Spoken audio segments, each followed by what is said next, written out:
নমস্কার বন্ধুরা, আবাসিক ঘরকন্যা একটি ভিডিও আপনাদের স্বাগত জানাই। আমি আজকে বাসন্তী পোলাও করব। আমি কিভাবে করি আপনারা দেখুন। কেন আপনারা তো বাসন্তী পোলাও অনেক রকমভাবে খেয়েছেন, আমি কেমন করে করি আমি সেটাই আপনাদের সঙ্গে শেয়ার করব। চলুন আসুন দেখি কেমন করে করি। দেখুন বন্ধুরা, আমি গোবিন্দভোগ চাল নিয়ে নিয়েছি 1 কেজি।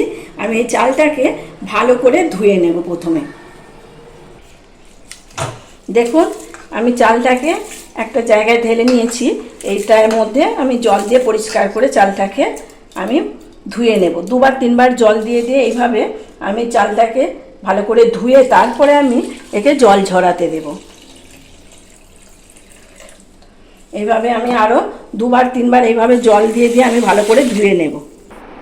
দেখুন, আমি জল ঝরিয়ে রেখে দিয়েছি 10 মিনিটের মতো। এটা জল ঝরে দেখুন একদম শুকনো শুকনো মতো হয়ে গেছে। এখন এটা আমি এর মধ্যে ঢেলে নেব এই পাত্রের মধ্যে।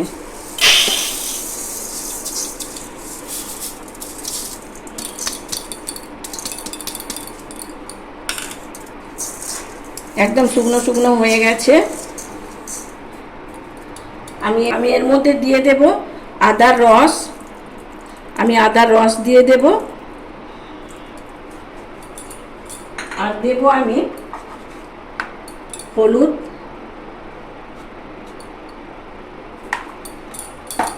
আর দিয়ে দেব 2 চামচ ঘি। এটাকে এখন ভালো করে আমি মাখিয়ে নেব পুরো চালে। দেখুন, ভালো করে আমার মাখানো হয়ে গেছে চালগুলোকে। এখন আমি এটাকে চাপা দিয়ে 5 মিনিটের মতো রেখে দেব। দেখুন, আমি এই পোলাও করার জন্য একটা কড়াই বসিয়ে নিয়েছি। এর মধ্যে আমি দিয়ে দেব 1 চামচের মতো ঘি। ঘি গরম হয়ে গেছে। এখন আমি এই গোটা গরম মশলা দিয়ে দেবো। এই গরম মশলা দিয়েছি দারচিনি আর এলাচ। এগুলোকে হালকা করে নাড়াচাড়া করে নেব। হালকা করে ভেজে টেজে নেব আমি।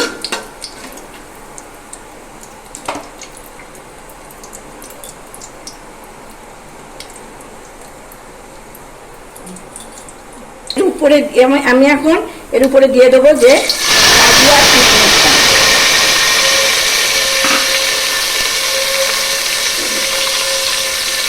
বলো কি? এই যে আমি ভালো করে এগুলো ভেজে নেব, কিশমিশ আর কাজুটাকে।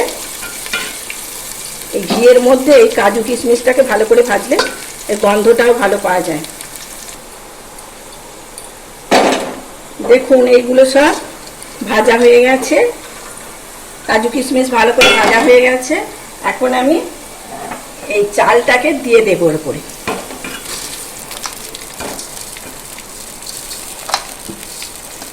চালটা আমি 5-7 মিনিটের মতো আমি এতে ঘি আর আদার রস মাখিয়ে রেখেছিলাম।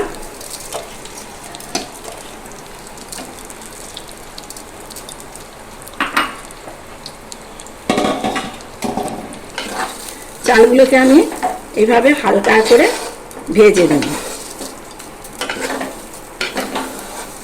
এইভাবে নাড়াচাড়া করে নিয়ে তারপরে আমি জল দেব।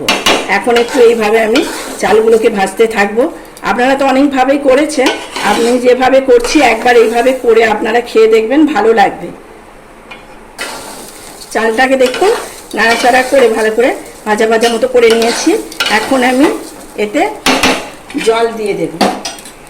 আমার এতে 4 মগের মতো জল আছে, সেটা আমি দিয়ে দেবো। এখন মাপটা ভালো করে বুঝে আপনারা দেবেন, ভাতটা খুব ঝরঝরে হবে।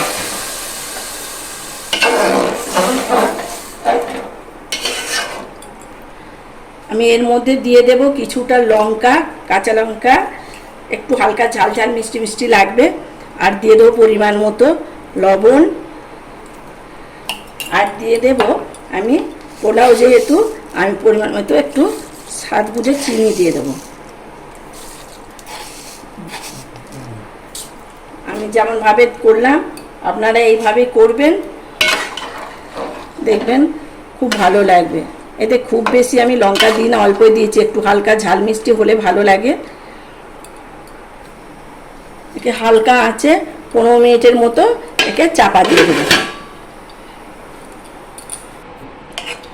দেখুন বন্ধুরা, আমার পোলাও একদম রেডি। আমি একটা ডিশে সার্ভ করে আপনাদের দেখাচ্ছি। নমস্কার বন্ধুরা, দেখুন এই পোলাও আমার তৈরি হয়ে গেছে, বাসন্তী পোলাও। আমি যেমনভাবে করলাম আপনারা এইভাবে একবার করবেন। আপনারা অনেকভাবে করে খেয়েছেন হয়তো, আমি যেভাবে করলাম একবার এইভাবে করে খাবেন। এভাবে একবার বানিয়ে দেখুন কেমন লাগে। যদি ভালো লাগে তাহলে একটা লাইক করবেন, শেয়ার করবেন, আর আমার চ্যানেলটি সাবস্ক্রাইব করবেন। আপনারা ততক্ষণ ভালো থাকবেন, সুস্থ থাকবেন, সাবধানে থাকবেন। দেখা হবে অন্য কোনো ভিডিও নিয়ে, ততক্ষণের জন্য টাটা।